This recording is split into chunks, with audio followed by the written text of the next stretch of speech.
E aí, meus queridos, tudo bem?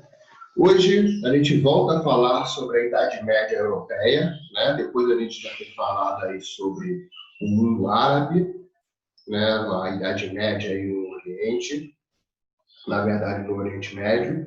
Falamos também sobre o Império Bizantino, né? E hoje a gente volta a falar ali do Ocidente Europeu. Tudo bem? Hoje a gente vai entrar aqui em processos pontuais que vão culminar, né, com o fim do período medieval. Né? Uma série de etapas aí, uma série de transformações que vai fechar esse ciclo da história que a gente convenciona chamar de Idade Média. Daí o nome do capítulo, né, de transição da Idade Média para a Idade Moderna, onde o pensamento vai mudando. Tudo bem? Hoje a gente vai ver alguns aspectos. Nós vamos falar um pouco das cruzadas, nós vamos falar sobre o surgimento, né, o renascimento comercial e urbano e a formação da burguesia, uma nova classe social que vai surgir das cidades. Beleza? Então, vamos lá, gente. Vamos começar com as cruzadas, né? A partir do século X, uma série de mudanças acabou por redefinir as sociedades europeias. Entre esses acontecimentos, podemos destacar as cruzadas. Mas, afinal, o que foram as cruzadas, né? As cruzadas, elas foram expedições de cunho religioso, né, que tinha o objetivo de libertar a Terra Santa, né, Jerusalém, que fica na atual Palestina, dos mouros, dos árabes que estavam na região, ou, como os cristãos utilizavam o termo, os infiéis. Tudo bem? Então, as cruzadas têm esse discurso de ser uma luta religiosa contra aqueles que eram considerados infiéis e estavam ali ocupando a chamada Terra Santa. Beleza até aqui? Vamos lá. Expedições religiosas e militares organizadas pela Igreja Católica. Né? A primeira cruzada ela data do século XI, né? Aí do ano de 1095, e ela foi conclamada pelo Papa Urbano II, né? Que ele, segundo o seu chamado foi basicamente esse, ó, a todos aqueles que partirem para as cruzadas e perecerem no caminho, seja por terra, seja por mar, ou que perderem a vida combatendo os pagões, será concedida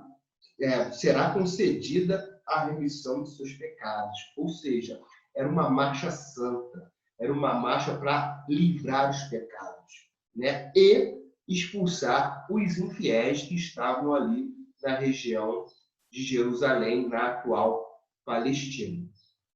Tranquilo? Mas esse era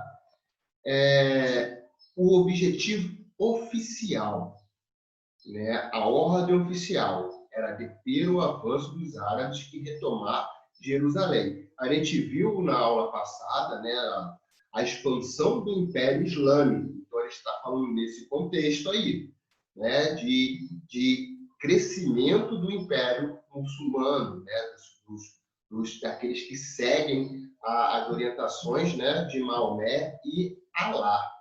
Beleza? Ao todo foram realizadas 8 cruzadas, né? Diferentes reis, diferentes papas. A gente tem aí a primeira cruzada no século XI e a gente tem a última cruzada no século XIII. Ou seja, são 2 séculos aí de investimentos religiosos e militares na luta contra os sarracenos, né? Lembrando que sarracenos é a mesma coisa do que muçulmanos, do que islâmicos, né? Que também podem ser chamados de mouros, certo? Mas, como eu falei, aqui era o discurso oficial.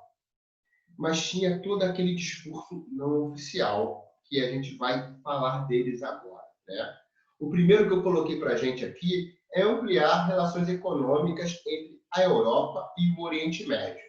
A gente vai ver que, ao longo desses 2 séculos aí de cruzadas, né, de conflitos, vai ocorrer uma série de transformações dentro da Europa. Uma dessas transformações, a gente pode destacar o renascimento comercial e urbano. As cidades voltam a florescer na Europa medieval, né? E dentro dessas cidades vai surgir uma classe social que a gente vai chamar de burguesia, né, que vive do comércio. E essa classe que vive do comércio é muito interessante para ela conseguir produtos que não são de origem europeia, né, para comercializar produtos não europeus nessas cidades. Então, a ampliação dessas rotas comerciais, né, pelos caminhos que as cruzadas percorreram, vão através nesse caminho dessas rotas comerciais vão ser fundadas diversas cidades, e essas cidades vão ter uma vida diferente daquele feudalismo que a gente falava. Há uma vida urbana, comercial, vai ocorrer uma circulação de moeda. Então, é extremamente interessante para essa nova classe social ampliar essas relações econômicas, inclusive entre a Europa e o Oriente Médio, porque ali, vindo do Oriente Médio, vem, por exemplo, as chamadas especiarias, produtos que não existiam na Europa, que eram de alto valor no mercado europeu, né? Outro ponto que eu coloquei aqui são novas áreas cultiváveis. Por quê? A gente vai estar vivendo um período aqui, um período de crescimento demográfico. Ou seja, a população está crescendo. Olha só como que está tudo ligadinho. O feudo, ele tem um espaço físico, certo? Que a gente já falou em outras aulas. Só que a população, por exemplo, de servos estava aumentando. E com isso, mesmo com as inovações agrícolas que vão surgir nesse período, as novas técnicas agrícolas que vão surgir, que vai melhorar a produção, ela não vai dar conta do grande número de pessoas que vão estar vivendo dentro dos feudos. Então, os senhores feudais vão precisar de novas áreas para cultivar, né, e para, enfim, dominar e colocar esses servos lá. Então, a ideia era ir para Jerusalém, lutar e conseguir novas áreas cultiváveis para desafogar o feudo, que estava ali com excesso de pessoas, né, devido ao crescimento demográfico. Olha só como eu falei que está tudo ligadinho, por quê? Essas pessoas que estão ali em excedente dentro do feudo vão acabar migrando para as cidades medievais. A gente vai falar isso direitinho quando estivermos falando sobre renascimento urbano, beleza? Outra coisa que eu coloquei aqui, ó, nobreza necessitando ampliar seus domínios. Vamos lá. Eu sou um senhor feudal, mas eu tenho 2 filhos e eu acabei morrendo. Quem herda a minha terra é o meu primogênito, né? Meu filho mais velho. O segundo filho, ele não herda o meu feudo. Para esse segundo filho, restam poucas saídas. Entre elas tornar-se vassalo de um outro nobre, entrar na igreja e seguir a vida religiosa, ou ir para a batalha, né, levantando a bandeira da fé, aí, né, lutando contra os muçulmanos, e adquirir novas terras, e adquirir o seu próprio feudo. Então, a nobreza necessita ampliar o seu domínio, necessita ampliar o seu território. Beleza? Aqui a gente tem, ó, as rotas das 8 cruzadas que foram lançadas aí contra os muçulmanos, né? Por exemplo, a gente vai ter a cruzada das crianças, vai ter um rei que vai ter um sonho que as crianças, com seu coração puro, poderiam derrotar os muçulmanos infiéis. Resultado, as crianças elas vão ser derrotadas, obviamente, mortas, e parte delas vai ser vendidas como escravos, né? Tem a cruzada dos mendigos, que levam os mendigos para a batalha, né? Tem um rei famoso, o Coração de Leão, né? Ricardo Coração de Leão, rei da Inglaterra. Ele tem esse nome porque ele viveu mais em batalha ali do que propriamente governando a Inglaterra. Então, a gente acabou de ver o seguinte, que tem um objetivo oficial, que é livrar as terras santas, né? Livrar a Terra Santa ali dos infiéis, mas tem uma série de objetivos não oficiais que, convenhamos, esses objetivos não oficiais diversas vezes vão pesar mais do que o objetivo oficial religioso, né? Consequências das cruzadas, né? De fato, os cristãos não conseguiram ali expulsar os muçulmanos da região de Jerusalém.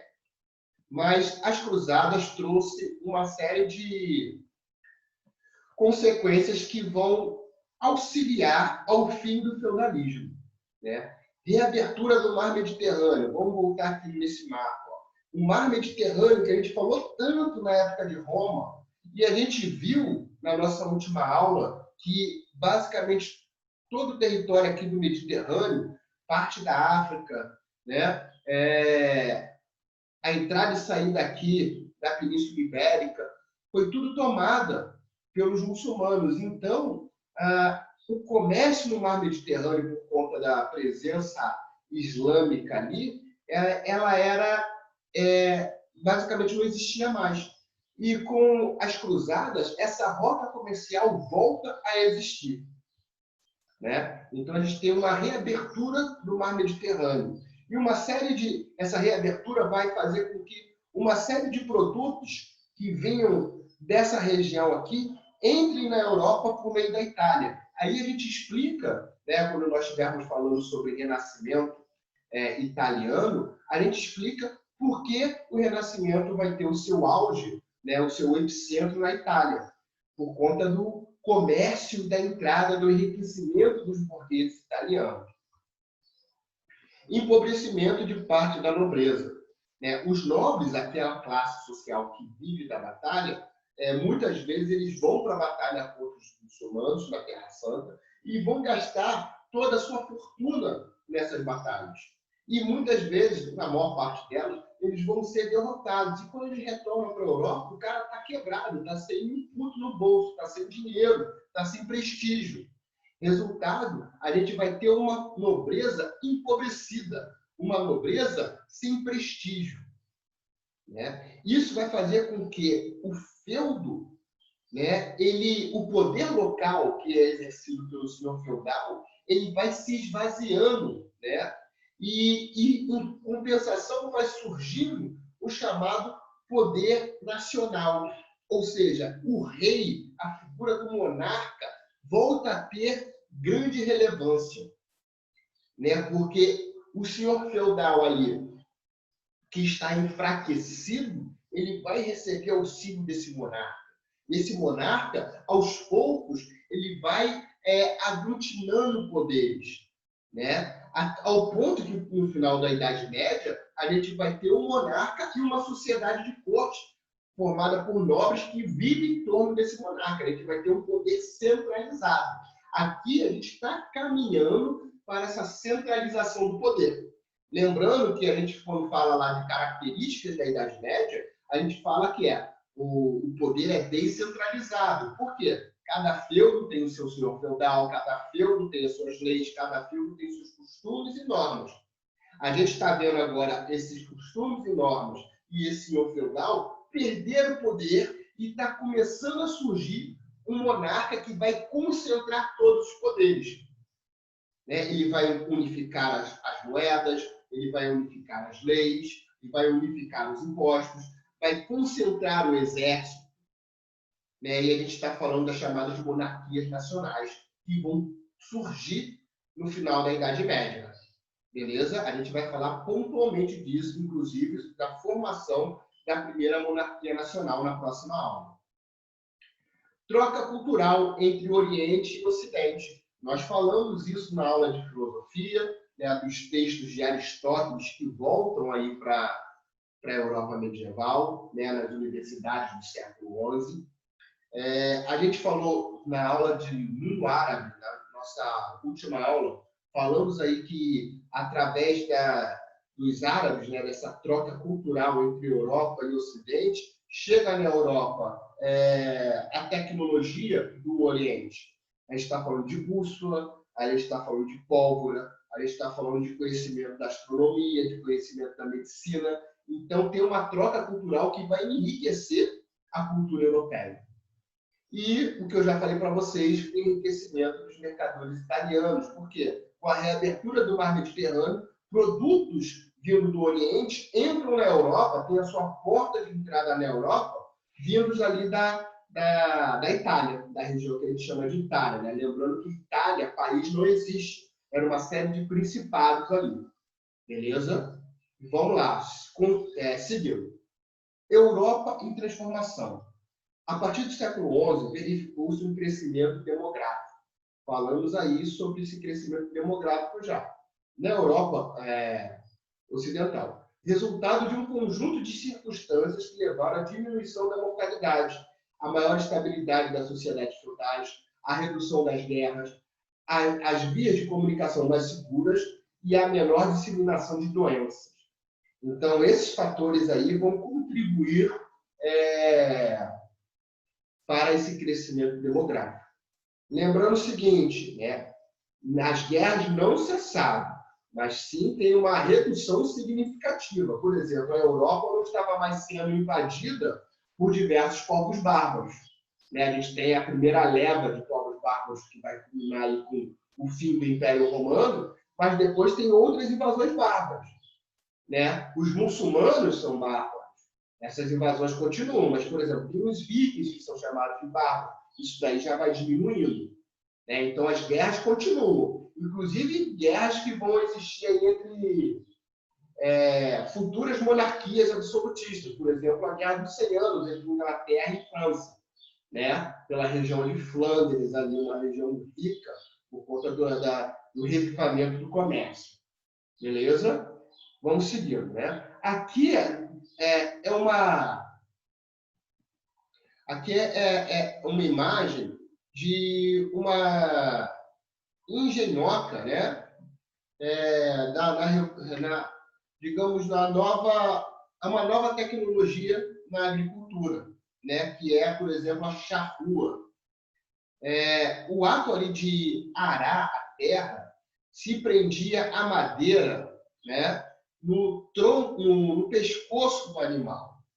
A gente tem aqui o pescoço do animal, né? Fazendo com que, por exemplo, o boi ou o cavalo que fosse ali arar a terra, ao puxar o instrumento para remoer a terra ali, né? Revolver a terra, ele se cansasse rápido e muitas vezes se estrangulasse, já que o instrumento era preso diretamente no pescoço. A partir do momento em que se tira esse instrumento dessa presilha do pescoço e se coloca no tronco do animal, o animal demora mais para se cansar e o animal trabalha muito melhor. Né? Só de não estrangular o animal no ato do trabalho já faz render mais ali a produção. Né? Então, vão ser, por exemplo, essa é uma aí das mudanças agrárias. Né? A outra, por exemplo, é o moinho de água. Né? O moinho, antes, ele usava tração animal ou humana mesmo. Né? Agora a gente vai começar a utilizar a força hidráulica ali dentro dos moinhos. Né? Então, uma série de inovações vão ser utilizadas que vai aumentar a demanda de comida. Só que, consequentemente, também aumenta a demanda de pessoas. Né? A gente está falando de um crescimento demográfico. O aumento populacional provocou um grande êxodo rural. Lembra lá que eu falei para vocês que o feudo já não estava mais comportando todo mundo, por isso precisava-se de novas terras, né? E esse êxodo rural, as pessoas vão sair do feudo, né? Alguns vão ser expulsos, inclusive, pelos senhores feudais, vão aproveitar, por exemplo, uma ocasião em que o cara ele cometeu um delito qualquer, um delito pequeno, e ele vai ser expulso do feudo. E essa pessoa sendo expulsa do feudo, ela vai procurar abrigo, né, em regiões próximas ali do feudo. Então, ele vai procurar abrigo nas abadias ou nas cidades que estavam voltando a crescer. Vamos agora falar sobre as cidades, né? Ocorre o revigoramento da vida urbana e o crescimento e a intensificação do comércio e a retomada do artesanato. A cidade ela vai ter uma dinâmica muito diferente do campo, né? Existe um ditado popular medieval que fala que o ar da cidade é libertador. Por quê? O cara que era servo no campo e chega na cidade, ele está livre daquelas obrigações que ele tinha. Lembra lá? Talha, banalidade, né? Tostão de Pedro, aqueles impostos medievais, né? que era imposto ali ao servo dentro do feudo. Quando ele chega na cidade, isso diminui muito. A incidência de impostos na cidade vão ser menores, inclusive algumas cidades vão ser isentas de impostos. Né? Obviamente que essa isenção é conseguida através de uma compra, em pagar uma taxa e a cidade vai se tornar livre. Então, daí o ditado popular que fala que o ar da cidade é libertador. Né? Muitas cidades surgiram, então, graças ao movimento dos mercadores, que levavam seus artigos para a troca ou venda nas proximidades dos castelos e abadias, né? Nessas rotas comerciais que a gente falou que estavam surgindo ali na Europa. Com a reabertura do mar Mediterrâneo, ocorre uma intensa troca comercial entre a Europa e o Oriente. Falamos isso, como, por exemplo, as feiras, onde os mercadores compravam os artigos orientais e vendiam seus produtos. Podemos destacar a feira de Champagne, por exemplo. Né? Aqui está escrito Champanhe, né? Mas é Champagne. Foi o corretor aqui que eu só percebi agora, valeu? Aí a região de Champagne, aqui, ó, como está escrito aqui, no mapa rosa, né? Essa bolinha rosa, é a região de Champagne, né? Que fica ali onde hoje ficava próximo de onde hoje é a França, né? Vejam que todas essas linhas coloridas são rotas marítimas, rotas terrestres, né? Que elas todas divergem ali, convergem, na verdade, todas vão em direção à região de Champagne, né? Que é uma região rica por conta dessa feira. Outra região que vai ter uma grande feira é a região de Flandres, né? Que foi inclusive um alvo de disputa ali entre a Inglaterra e a França na chamada Guerra de 100 Anos. Então vejam que as rotas comerciais elas vêm da Ásia, elas vêm da África, elas vêm do norte da Europa e todas vêm aqui para o centro, que seria a região de Champagne. Tudo bem? Vamos seguir, hein? Beleza. Impulsionado pela reabertura das rotas comerciais do comerciano, né? Rotas comerciais do mar Mediterrâneo, as cidades vão florescer, né? Seguindo aí o fluxo dessas rotas comerciais. Beleza? Isso vai levar à reativação dos centros urbanos e à formação das primeiras cidades medievais. E essas cidades vão ser influenciadas aí pela Revolução Agrícola, né, que a gente está falando da maior produção, e o crescimento demográfico. O feudo não comporta mais as pessoas, então manda as pessoas para a cidade. Mas se eu estou produzindo mais, né, e as pessoas estão indo embora para a cidade, eu posso até comercializar algum excedente que eu tiver nas cidades. Lembrando que o seguinte, as primeiras cidades medievais, elas tinham o intuito ali de abastecer somente a região em que ela está inserida. Né? O comércio era voltado basicamente para um nicho fechado, né? Para uma localidade. Mas a partir do momento que as rotas comerciais vão simplificando, a troca cultural, né? E a circulação de pessoas nas cidades aumenta, esse comércio passa a ser concebido por na verdade, ele aumenta a área de influência dele, né? Ele vai ganhando corpo e mais pessoas vão indo para essas feiras para poder comercializar, como, por exemplo, a feira de Champagne. Né? Para as cidades, quem ia para as cidades? Né? Para as cidades, afluíam lavradores, mendigos, nobres, clérigos em busca de emprego. Daí a gente estava falando do chamado êxodo rural. Tá? As cidades medievais, aqui tem um mapinha, né? Elas basicamente têm esse formato redondo. Né? Por que esse formato redondo? Ela era basicamente fechada dentro desse círculo, cercada por muralhas, e a partir do momento que a muralha principal aqui, né, ela fica super cheia,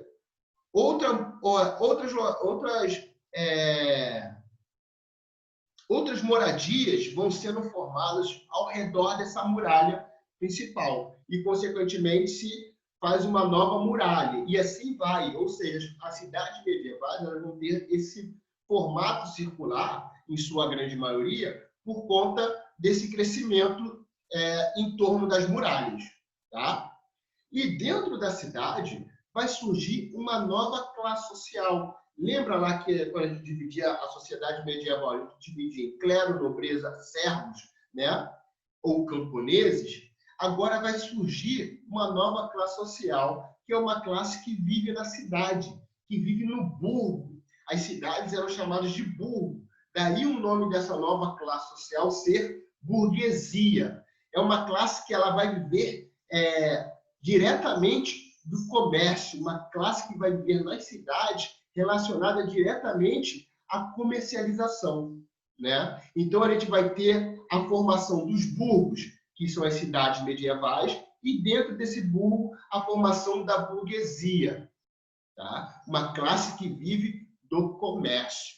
E essa burguesia, a partir do momento que ela começa a enriquecer, aí rola aquilo que a gente estava falando antes, que é a conquista da autonomia da cidade.